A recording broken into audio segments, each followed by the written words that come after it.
이제 신청을 하고, 예를 들어 이번 저희가 매 6개월마다 해외 근무 발령이 나는데 6개월마다 나는데 이번 텀에 나는 지역이 예를 들어 영어권에 20개 지역이 있다. 20개 지역에 대해서 내 선호하는 지역을 5군데 쓰고 그거를 이제 조율을 하는데, 실질적으로 인사부서에서 20개 지역이 났는데 선호도를 받아보면요, 동일합니다. 가고 싶었는데. 그렇기 때문에 결국은 이제 경쟁이랑 그 사람의 전공, 그 사람이 했던 직무 등을 이제 고려를 해서 이제 인사부서에서 배치를 하게 됩니다. 예. 다음 질문하실 분 계세요? 네. 학력에 차별이 없다고 하셨었는데, 임원진들 중에서 특정 대학교 분들이 많으셔가지고 그쪽 대학을 먼저 뽑는다는 소문을 들었었는데, 그런 말씀. 어느 대학인지 제가 좀 궁금한데요. 그 특정 대학에 뽑는 건 아니고요. 우리 회사가 언어가 아까 8개 언어를 뽑거든요. 8개 언어를 뽑다 보니까 40% 정도가 제2외국어가 뽑힙니다. 전체 전형에서. 40%를 뽑다 보면 우리가 특수 언어들, 예를 들어 아랍어, 스페인어, 포르투갈어, 러시아어 이런 거는 우리 학교 전공이 학부가 있는 학교가 많지가 않아요. 예를 들어 외국에 한국외대, 부산외대 등등. 그러다 보니까 일부 소수 언어는 그 학교 선후배들이 좀 많이 오시죠. 왜냐면 전공자들이 그거밖에 없으니까. 단지 그것뿐이지 절대 학력 요소는 없습니다. 실질적으로 올해도 채용된 결과를 봤을 때 절대 학력 요소는 절대 반영되지 않았습니다. 요거는 제가 실질적으로 채용 전 과정을 계획부터 점수 자른 것까지 다 봤는데 전혀 없었습니다. 그럼 최초 그 학력, 그러니까 면접을 볼 때는 학력에 대해서 블라인드 테스트로 보는 건가요? 일단은 저희가 왜 그런 상황이 발생할 수 없는지 좀 설명을 드리면요. 아까 1차 필기 면접부터 진행이 되는데요. 필기 시험은 외부 기관에서 채점하는데 저희가 채점을 하지 않고요. 그럼 당연히 사람에 대한 학력에 대한 이유가 전혀 반영이 안 되겠죠. 그 다음에 면접으로 넘어오는데 이 필기 시험 점수가 그대로 다 빠지고 제로 베이스에 시작하는 게 아니라 필기 점수 반영을 하면서 넘어옵니다. 누적인 게 되는 거죠. 그렇기 때문에 그 점수를 반영을 하고 그 다음에 역량 면접 반영을 하고 임원 면접 반영을 하기 때문에 당연히 만약에 정말로 대학을 봐주고 싶어도 봐줄 수 있는 여력이 굉장히 적고 없습니다. 없고 그 다음에 임원 면접 때 블라인드 면접이냐? 임원 면접 때 블라인드 면접 아니고요. 모든 정보를 다 보시고 종합적으로 판단하십니다. 그렇기 때문에 블라인드 면접은 아니지만 역량 면접은 블라인드입니다. 그렇기 때문에 거의 임원 면접 가기 전까지 90%의 과정이 모든 개인 역량에 따라서 점수에 따라서 객관적으로 다 이루어지고 그 다음에 심지어 임원들도 우리 회사의 특징 너무나 잘 아시기 때문에 해외 근무할 때 예를 들어 나는 해외 근무 못하겠습니다 이런 사람들이 워낙 있을 수 있기 때문에 그런 면은 전혀 안 봅니다. 가장 집중적으로 보는 게 이 사람이 정말 해외 근무에 적합자인가 요거를 봅니다. 그렇기 때문에 전혀 그러면은 걱정 안 하셔도 되고요. 일부 대학이 조금 많은 거는 그 소수 언어, 아랍어, 러시아어, 스페인어 이런 정도의 특수성 때문에 의한 거지 그 외의 전형을 보면 오히려 다른 데서 훨씬 많습니다. 자, 다음 이쪽 줄 좀 줄게요. 앞에 좀. 말씀드리겠습니다. 말씀 중에 이제 학력 제한이 없다고 그랬는데 필기 시험에서 경제 점수 보시면 하셨는데 그 경제 점수의 난이도가 아니고 비전공자가 공부해서 스스로 볼 수 있는 거죠? 네, 충분히 볼 수 있습니다. 비전공자가 시사 문제, 경제 신문을 좀 보고 그다음에 아주 기초적인 경제 이론 있지 않습니까? 경제 원론 절대 벗어나지 않는 수준의 그 정도의 이제 기초 지식이 있다면은 시험을 보는데 문제 없습니다.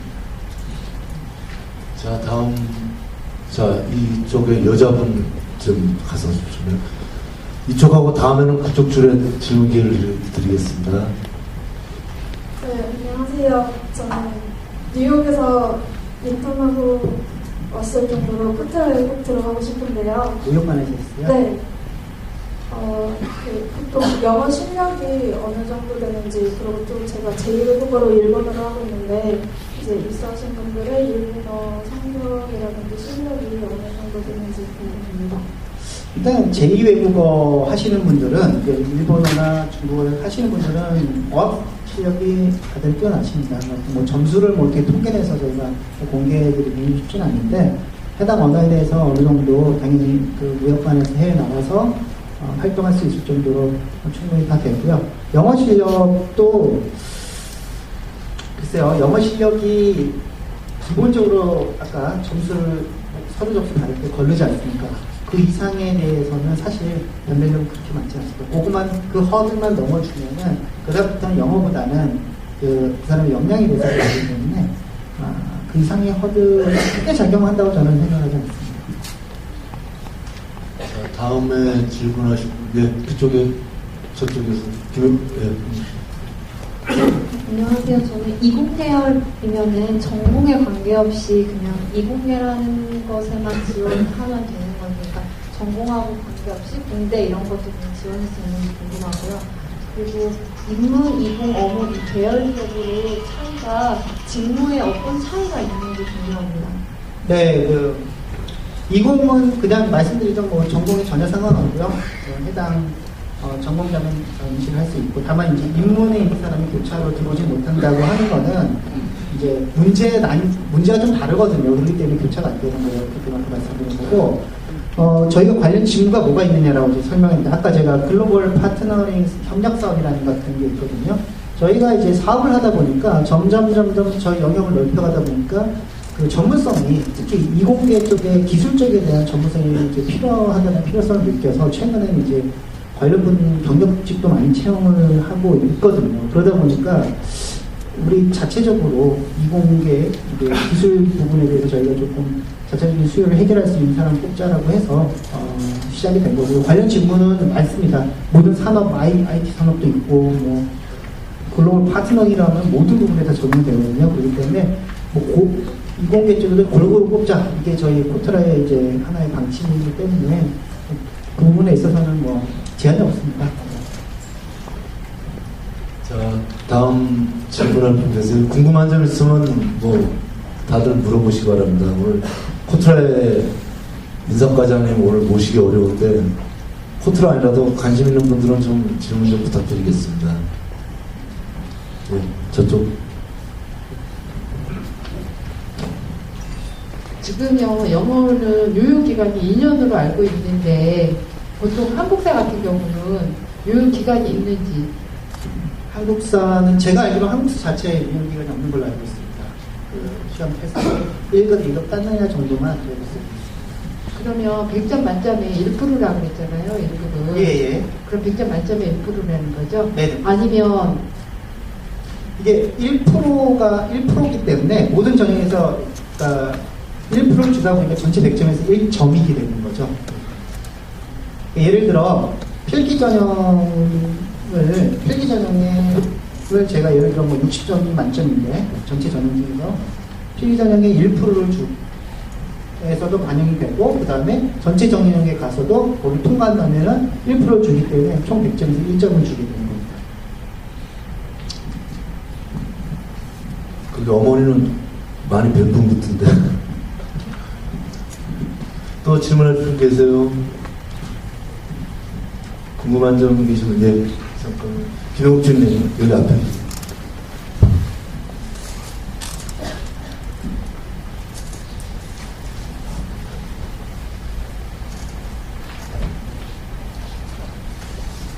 혹시 제2외국어가 복수로 가능한 사람들한테 가산점이 뭐 가산점은 없습니다. 가산점은 없고요. 면접에 참고자 정도는 될 것 같은데 가산점은 없습니다.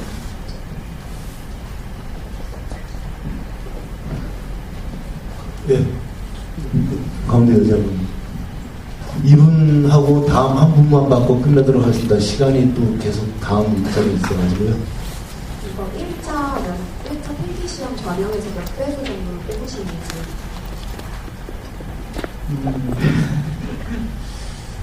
예, 쉽지 않은 질문인데요. 일단은 저희가 이제 내부적으로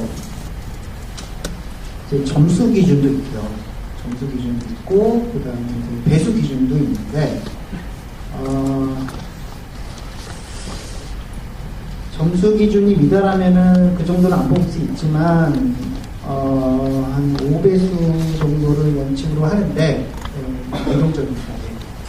그 정도, 예? 청년 인턴의 네. 합격자 비율이 어떻게 되는지. 좀 민감한 질문만 드리는데, 청년 인턴이 필기시험을 합격한다라고 했을 때 합격자 비율은 한 80% 이상. 1차 필기시험은 저희가 뭐 면접에 가점을 주기 때문에 필기시험을 합격하면은 면접에 들어오면 10% 이상인데 제가 그보다 더 높았습니다. 자, 이제 마지막 한 분만 받겠습니다. 네.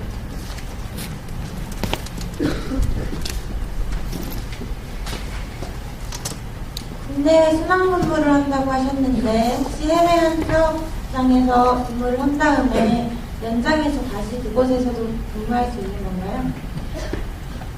기본적으로 4년이고요. 근데 이제 가능합니다. 가능은 한데 어떤 내용이냐면은 예를 들어 내가 미국 지역에서 4년 근무해놓고 연장하겠다 그러면 안 받아주고요. 이제 쿠웨이트 이런 데서 4년 근무에 더 하고 싶다고 그러면 인사부에서는 환영합니다. 자, 시험 관계상하고 제가 한번 우리 인사과장한테 한번 여쭤보겠습니다. 죄송합니다. 인사과장님은 코트라에 어떤 계기로 들어오셨고 인사과장님 코트라에 들어올 때하고 지금의 입사 환경이 어떻게 변했는지 죄송합니다. 짧게 부탁드리겠습니다. 네, 저는 저 개인적으로 좀 얘기를 하면은 저는 일단은 코트라의 순환 시스템이 너무 좋았습니다. 또 한 직장에서 다니더라도 항상 변화를 하게 된다는 게 너무 좋았고요. 학생 때 항상 생각했던 게 같은 직장에 다니더라도 같은 건물에 또는 같은 책상에 내가 30년을 근무하면 얼마나 끔찍할까라는 그런 상상을 하던 차에 코트라에 있다 보니까 매년 3, 4년마다 뭐 좀 소위 리셋이 돼요. 모든 환경이. 사람도 한번 다 떨쳐내고 한번 가고 그 다음에 거기서도 또 지겨워질 때 집에 또 오고. 근데 실제로 저도 지금 뭐 한 10년 차거든요. 9년 반 정도 됐는데 10년 차 됐는데도 금방 시간이 지나갔어요. 진짜로. 저도 순환을 한 네 번째 순환을 했는데 하다 보니까 굉장히 시간이 금방 갔다라는 거. 그리고 이제 두 번째 말씀하신 거지 입사 환경이 달라졌다라는 건 아까도 말씀 조금 드리고 예전에는 지식 테스트가 많았어요. 저 같은 경우도 저는 경제학을 이제 전공으로 시험 보고 왔는데 이제는 그런 게 아니라 여러분의 얼마나 도전적이냐 그리고 얼마나 해외에서 근무를 잘할 수 있느냐 내가 오지에 가서도 나는 살아남겠다 오지에 가서도 우리 중소기업에서 뛰겠다라는 그런 사람을 뽑는 게 우리 코트라에 맞는 인재상이고 그런 사람을 저희가 찾고 있습니다. 그렇기 때문에 그런 점이 가장 달라졌다는 거 그래서 마무리하도록 하겠습니다. 네, 영상을 해주신 우리 코트라 이민재건 과장님께 다시 한번 뜨거운 박수